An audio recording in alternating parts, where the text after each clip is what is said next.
karena kemuliaan itu datangnya dari Tuhan yang adalah roh, kita diubah menjadi serupa dengan gambarnya dalam kemuliaan yang semakin besar. Jadi bahkan Yohanes itu diubahkan gitu ya, dari orang yang awalnya ya kelihatannya arogan, pemarah gitu, sampai dia menjadi apostle of love.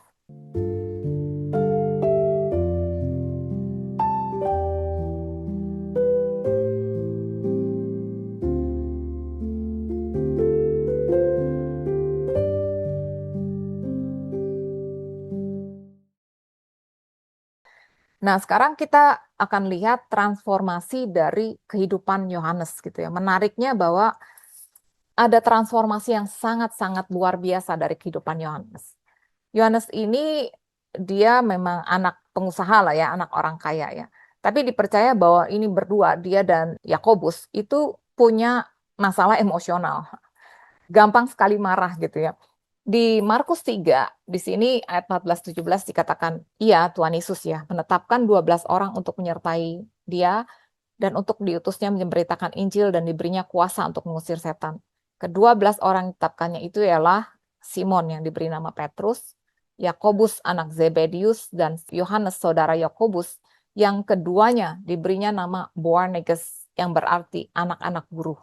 Jadi the sons of thunder ya, Boanerges, atau dalam bahasa Aramaiknya itu Ben Regesh, artinya the sons of rage. Jadi anak-anak yang penuh dengan kemarahan gitu ya, karena mereka gampang sekali marah. Dan menariknya kejadian-kejadian mengenai kemarahan itu tidak dituliskan di Injil Yohanes ya, tapi dituliskan di Injil-Injil yang lain.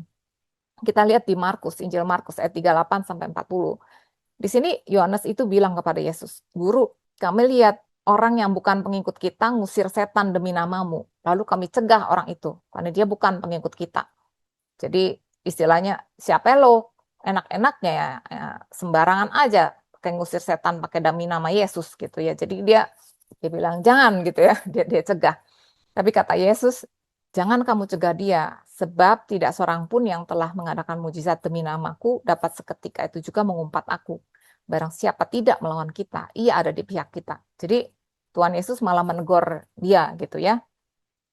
Nah terus kita lihat juga dia mau manggil api dari langitnya. Di Lukas 9, ini juga di Injil Lukas ya, nggak ada di Injil Yohanes. Sini ceritain, orang-orang Samaria itu tidak mau menerima Yesus ya, karena perjalanannya menuju Yerusalem. Jadi dia dari Galilea mau ke Yerusalem. Dia lewat Samaria. Ketika dua orang muridnya, Yakobus dan Yohanes, melihat hal itu, mereka berkata, Tuhan, apakah engkau mau supaya kami suruh api turun dari langit untuk membinasakan mereka? Oh, udah marah aja nih ya, mereka berdua. Ini enak-enaknya sembarangan aja ya, nggak mau terima kami. Mau kami suruh api turun dari langit gitu ya. Tapi Tuhan Yesus berpaling dan menegur mereka gitu. Lalu mereka pergi ke desa yang lain. Jadi Tuhan Yesus bilang jangan gitu. Nah, kenapa sih Yohanes dan Yakobus itu mau suruh turun api dari langit? Sebetulnya ini ada referensi di Perjanjian Lama ya. Diceritain di 2 Raja-Raja 1 bahwa pada saat itu ya, Raja Israel yang namanya Ahazia itu kan sakit. Nah, waktu sakit dia tuh datang meminta petunjuk kepada Baal Zebub ya, Allah di Ekron gitu. Jadi Allah lain ya di Ekron gitu. Jadi dewa-dewanya Ekron. Nah, terus malaikat Tuhan itu datang kepada Elia ya, Nabi Elia, terus bilang, "Bangunlah, berangkatlah menemui utusan Raja Samaria." Iya, sebetulnya Raja Samaria ini berarti raja dari kerajaan Israel Utara yang ada di Samaria ya. Karena kerajaan Israel Utara itu ibu kotanya ada di Samaria. Terus dia katakanlah kepada mereka, apakah nggak ada Allah di Israel sehingga kamu ini pergi untuk minta petunjuk kepada Baal Zebub? Sebab beginilah firman Tuhan, engkau nggak akan bangun lagi dari tempat tidur di mana engkau berbaring, sebab engkau pasti mati. Gitu. Terus Elia tuh pergi. Setelah Elia pergi, si Raja Ahazia ini suruh suruhannya, jadi ada satu orang perwira dengan 50 anak buahnya, untuk menemuin si Elia supaya Elia datang kepada si rajanya gitu ya. Tapi Elia malah turunin api dari langit, memakan habis si perwira itu dengan ke-50 anak buahnya. Dan ini terjadi 2 kali gitu ya.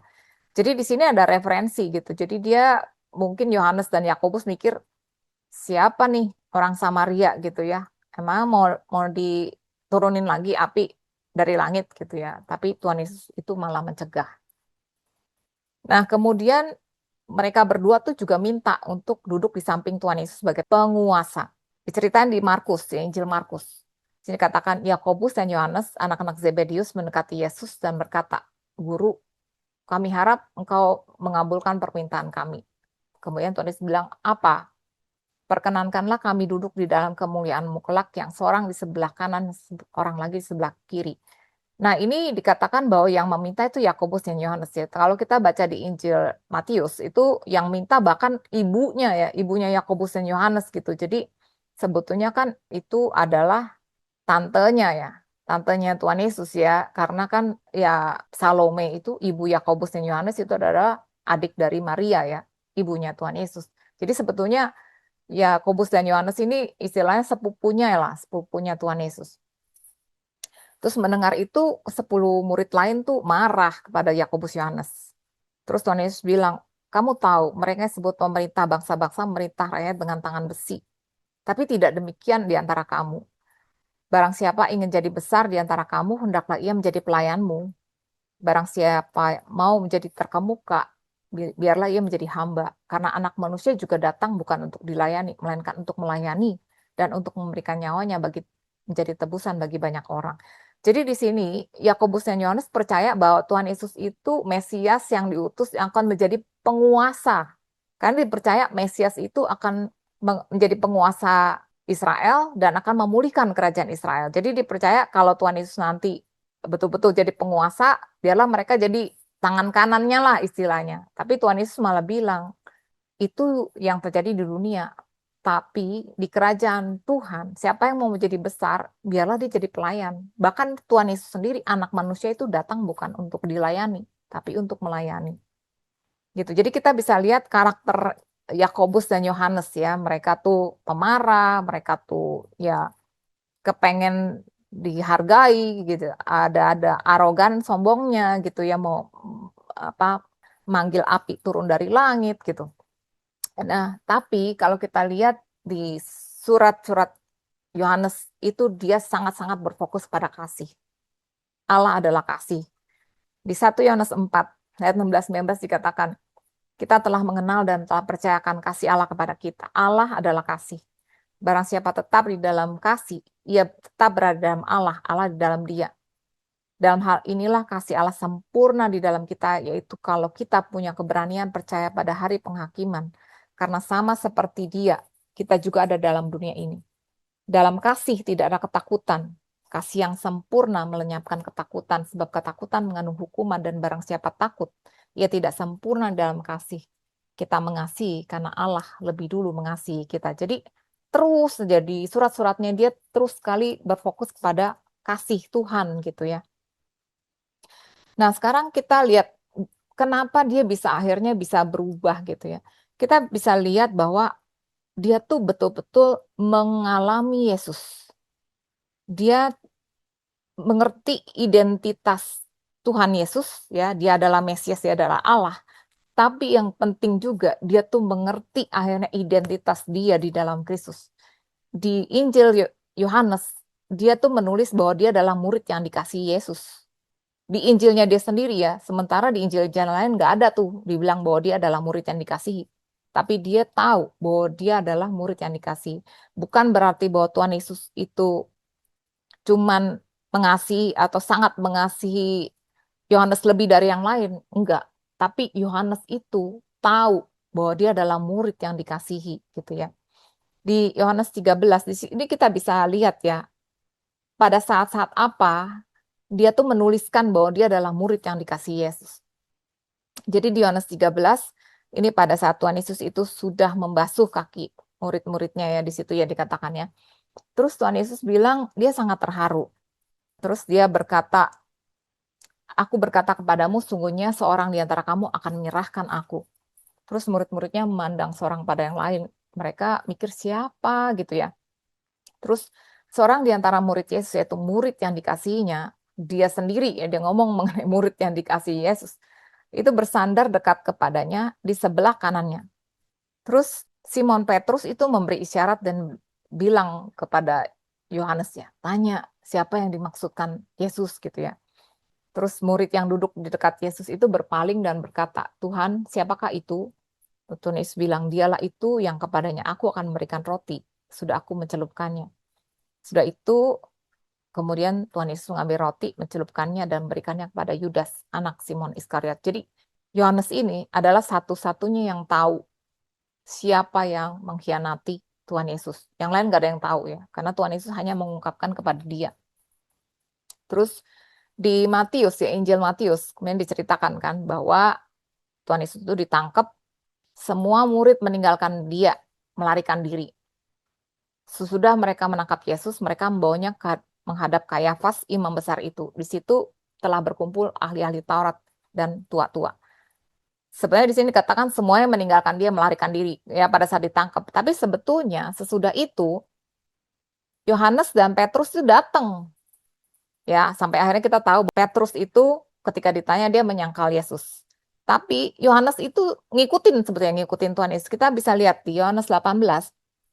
Di sini dikatakan Simon Petrus dan seorang murid lain, ya maksudnya dia sendiri ya, dia nulis di kitabnya dia, mengikuti Yesus. Murid itu Yohanes ya, mengenal imam besar dan ia masuk bersama-sama dengan Yesus ke halaman istana imam besar. Bayangin, dia tuh kenal dan dia berani loh masuk ke halaman imam besar, tapi Petrus tinggal di luar dekat pintu. Maka murid lain tadi yang mengenal imam besar kembali keluar bercakap-cakap dengan perempuan penjaga pintu, lalu membawa Petrus masuk. Bayangin, dia masuk, terus dia ngomong, Petrusnya nggak berani ya, dia keluar. Terus akhirnya dia keluar lagi, dia ngomong nih ke penjaga, saya mau bawa teman saya gitu. Akhirnya Petrus masuk gitu kan, ikutan dia. Terus kata hamba perempuan penjaga itu kepada Petrus, bukankah engkau juga murid orang itu? Jawab Petrus, bukan. Jadi disitulah akhirnya Petrus itu menyangkal ya, dia menyangkal Tuhan Yesus 3 kali. Tapi Yohanes itu enggak, dan Yohanes itu ngikutin terus. Jadi jangan dipikir waktu semua ninggalin, semua betul-betul ninggalin ya, enggak. Yohanes itu terus ngikutin sampai di kaki salib.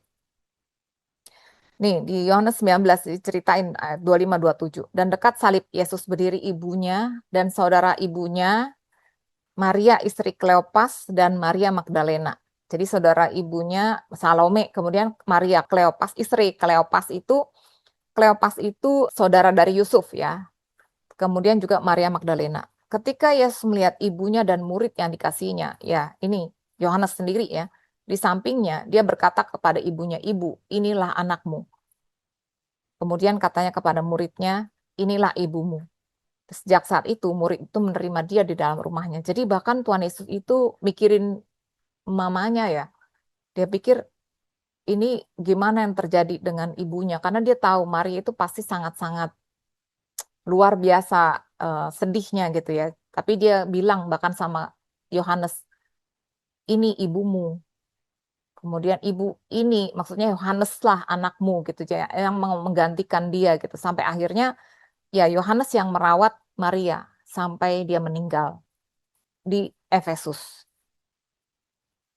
Nah, kemudian pada saat Tuhan Yesus bangkit, ya kita tahu, kita pernah bahas ini juga sebelumnya, di Yohanes 20 diceritain ya, pagi-pagi benar ketika hari masih gelap, Maria Magdalena pergi ke kubur, dia melihat bahwa batu itu telah diambil dari kubur.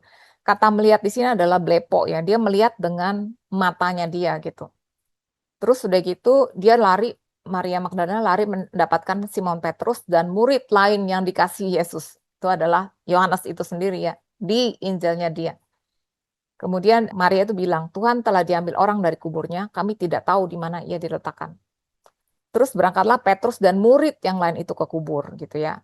Kemudian Simon Petrus masuk ke dalam kubur, dia melihat kain kafan terletak di tanah, sedangkan kain peluh yang tadinya di kepala Yesus tidak terletak dekat kain kafan, tapi di samping dan sudah tergulung.